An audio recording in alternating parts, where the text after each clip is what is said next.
Olá, pessoal! Na aula de hoje, nós vamos tratar de sucessões, especificamente do tema exclusão da sucessão, que está localizado dentro do Código Civil na parte que trata da sucessão em geral, portanto, nos artigos 1814 a 1818, que tratam da questão da exclusão da sucessão por indignidade, e, posteriormente, nos artigos 1961 a 1965, que tratam da exclusão da sucessão por deserdação. Essas são as disposições que nós vamos trabalhar na aula de hoje, então. Bom, para que a gente possa entender, tá? Não existe exclusão da sucessão que não se dê por sentença. Para que eu possa excluir um herdeiro, seja ele um herdeiro legítimo, necessário ou facultativo, seja ele um herdeiro testamentário, instituído ou legatário, da sucessão, tenho que ter uma sentença. E essa sentença, ela pode ser uma sentença numa ação cível, uma ação de indignidade, ou uma ação de deserdação, ou uma sentença penal condenatória transitada em julgado. No caso da sentença penal condenatória transitada em julgado, em razão de algum dos atos praticados pelo herdeiro e previstos no artigo 1814 do Código Civil, a exclusão da sucessão ela vai acontecer independentemente da sentença cível. Aí eu não preciso será desnecessária a sentença cível. De toda forma, nós precisamos separar as situações de exclusão da sucessão por indignidade e por deserdação. Então, vejam só. Eu tenho a exclusão por indignidade quando os fatos, as ocorrências, decorrem da lei. Ou seja, eu não preciso de manifestação de vontade do autor da herança. É a própria lei que vai me dizer que aquele herdeiro tem que ser excluído da sucessão. E quais são as hipóteses que geram a exclusão desse herdeiro em razão da lei dizer que ele será excluído?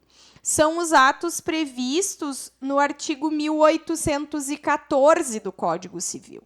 Então, ele diz assim, são excluídos da sucessão os herdeiros ou legatários. Então, observem que tanto pode ser excluído da sucessão herdeiro legítimo, necessário ou facultativo, herdeiro instituído ou herdeiro legatário, que é aquele que recebe um bem certo, descrito, caracterizado lá no testamento.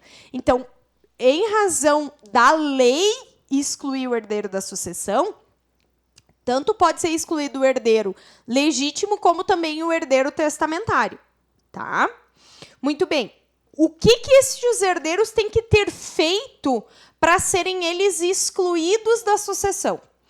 Que eles tenham sido autores, coautores ou partícipes de homicídio doloso ou tentativa deste contra a pessoa de cuja sucessão se tratar, seu cônjuge, companheiro, ascendente ou descendente. Então, são aquelas situações dos filhos que matam os pais para ficar com a herança. Tá? Vocês sabem que nós temos alguns casos, inclusive famosos, assim, nesse sentido. Estes são excluídos da sucessão se tiverem sido condenados em razão da prática deste homicídio. Inciso 2.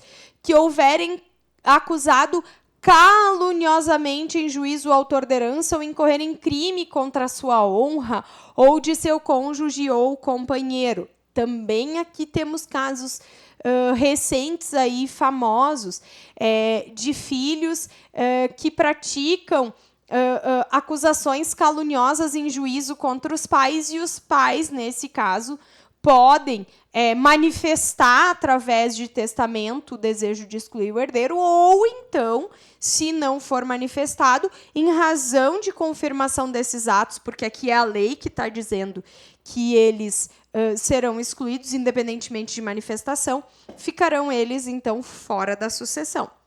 E inciso 3, que por violência ou meios fraudulentos inibirem ou obstarem o autor da herança de dispor livremente dos seus bens por ato de última vontade. Então, se impedirem o autor da herança de dispor do seu patrimônio, né, de manifestar a sua vontade com relação à herança, será, então, uma forma de exclusão da sucessão por indignidade, certo? Então, são estes os atos que levam à exclusão da sucessão por indignidade. Então, atos do 1814, que independe de qualquer manifestação de vontade do autor da herança. Alcança, então, tanto o herdeiro legítimo como o testamentário, já tinha mencionado. Esta exclusão depende de sentença, então, de uma ação de indignidade, que é a sentença cível, ou então, nos casos do artigo 1815-A. E aí, cuidado, tá? Este 1815-A, ele é bem recente, ele foi introduzido em 2023 no Código Civil. E ele diz o seguinte, ó: em qualquer dos casos de indignidade previstos no 1814, que são aqueles que nós vimos, atentados contra a vida, contra a honra ou contra a liberdade, tá? O trânsito em julgado de uma sentença penal condenatória acarreta a imediata exclusão do herdeiro ou legatário indigno, independentemente da sentença prevista no caput do 1815. Ou seja, se eu tenho a sentença penal condenatória, eu não preciso de uma sentença cível. Basta a sentença penal condenatória. Tá? Agora, se eu não tenho esta sentença penal condenatória, eu posso entrar com a ação de indignidade para excluir aquele herdeiro da sucessão. E aí, meus amores, no caso da ação de indignidade, ela deve ser proposta no prazo de 4 anos a contar da abertura da sucessão.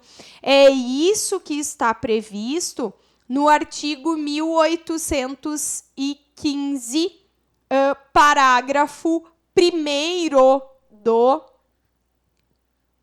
Código Civil. Direito de demandar a exclusão do herdeiro ou do legatário extingue-se em 4 anos contados da abertura da sucessão. E mais, o parágrafo 2º, ele diz que na hipótese do inciso 1º do 1814, que é ter sido autor, coautor ou partícipe de homicídio doloso, ou tentativa deste, né? O Ministério Público tem legitimidade para buscar a exclusão do herdeiro, inclusive através da ação de indignidade, não só pela demanda, pela demanda penal, tá? Do 1815-A, mas também pela demanda cível, certo? Tranquilo? Sereno?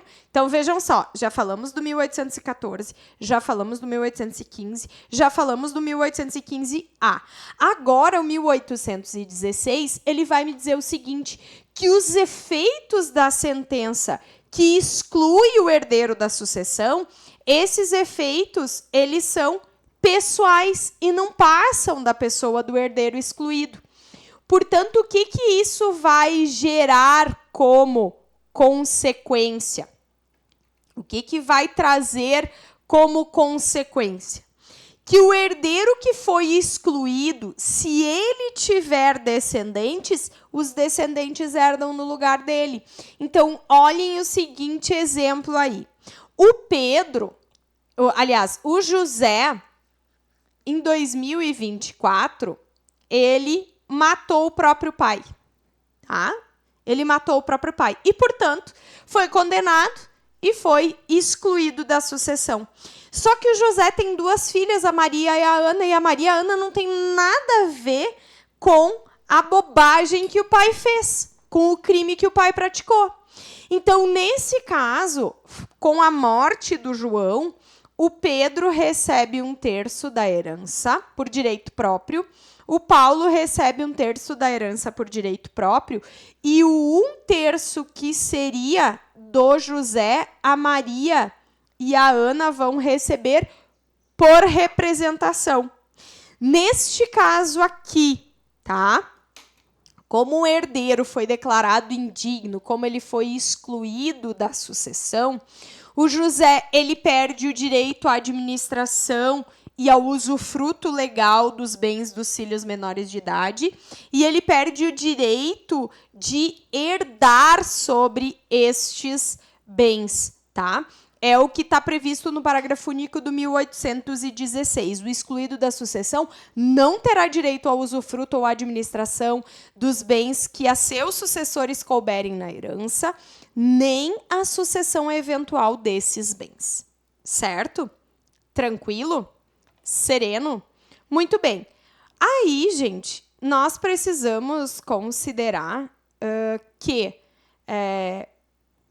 pai e mãe, né, perdoam tudo ou quase tudo que os filhos fazem.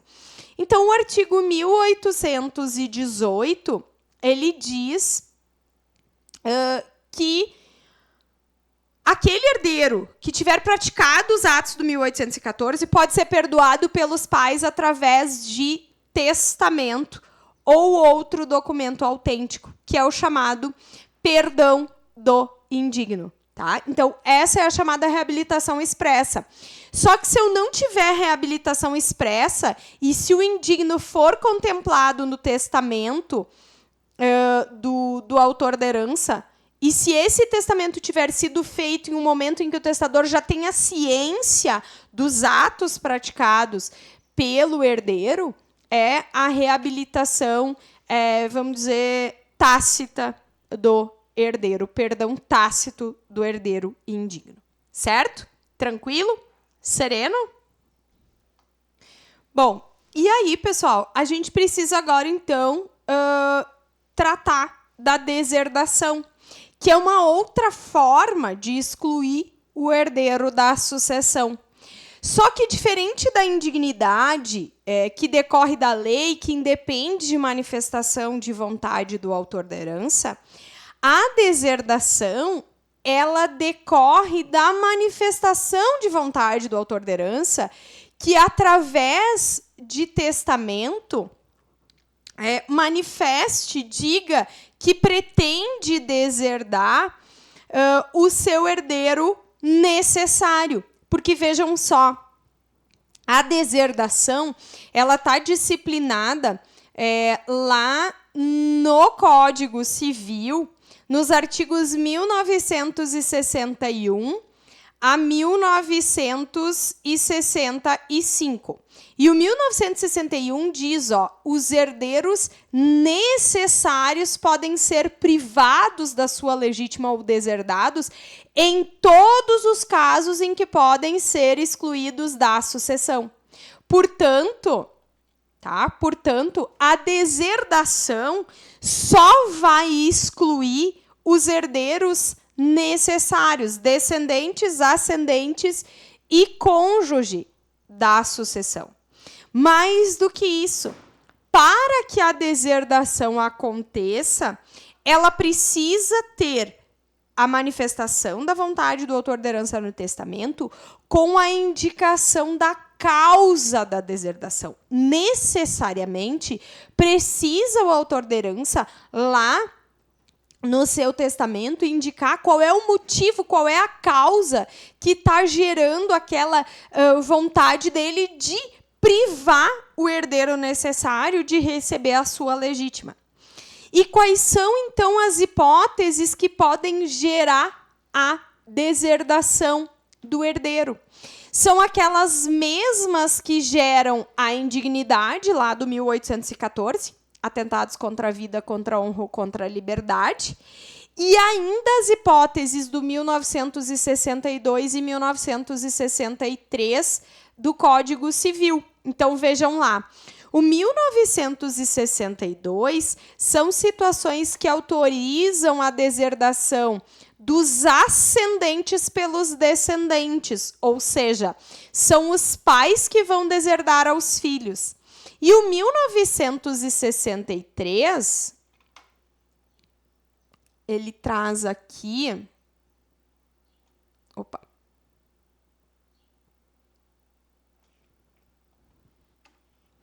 O 1963 3, ele traz as hipóteses que autorizam a deserdação dos ascendentes pelos descendentes. Então, são os filhos que deserdam os pais. Só que as hipóteses, elas são as mesmas. Quais são elas? Ofensa física, injúria grave, incisos 1 e 2 exatamente idênticos no 1962 e no 1963. Depois, o inciso 3 traz relações ilícitas com a madrasta ou padrasto, ou com a mulher ou companheira do filho ou a do neto, ou com o marido ou companheiro da filha ou da neta. E o inciso 4, desamparo do ascendente em alienação mental ou grave enfermidade, ou do filho ou neto em deficiência mental ou grave enfermidade. Então, as hipóteses que geram a deserdação, elas são as mesmas, tá? Tanto que permite os ascendentes deserdar os descendentes, como os descendentes deserdar os ascendentes. Tá? Então, tanto aquelas do 1814, como as do 1962 e 1963. Só que, para que isto aconteça de novo, eu preciso de manifestação em testamento com indicação expressa da causa. Por quê? Porque o 1964, ele vai me dizer o seguinte, olhem lá. Somente com expressa declaração de causa pode a deserdação ser ordenada em testamento. E o 1965, o herdeiro instituído ou aquele a quem aproveite a deserdação incumbe provar a veracidade da causa alegada pelo testador. Parágrafo único. O direito de provar a causa da deserdação extingue-se em 4 anos a contar da data da abertura do testamento. Então, assim como acontece na indignidade, em que eu preciso ter uma sentença para excluir o herdeiro, também na deserdação. Só que na deserdação, a ação de deserdação pode ser proposta nos mesmos 4 anos, só que a ação de indignidade conta da abertura da sucessão, ou seja, da morte, e a ação de deserdação, os 4 anos, conta da abertura do testamento. Certo? Tranquilo? Sereno? Lembrem-se que, mesmo no caso de deserdação, como os atos do 1814 são válidos, se eu tiver uma sentença penal condenatória, eu não preciso ingressar com a ação de deserdação, porque eu já terei a sentença de exclusão do herdeiro daquela sucessão do herdeiro necessário neste caso. Tranquilo? Sereno? Então, pessoal, só para relembrar que no caso de exclusão da sucessão, precisamos de sentença para excluir o herdeiro, e os efeitos da sentença não passam da pessoa do herdeiro excluído, seus descendentes herdam sim por representação. Tranquilo? Sereno?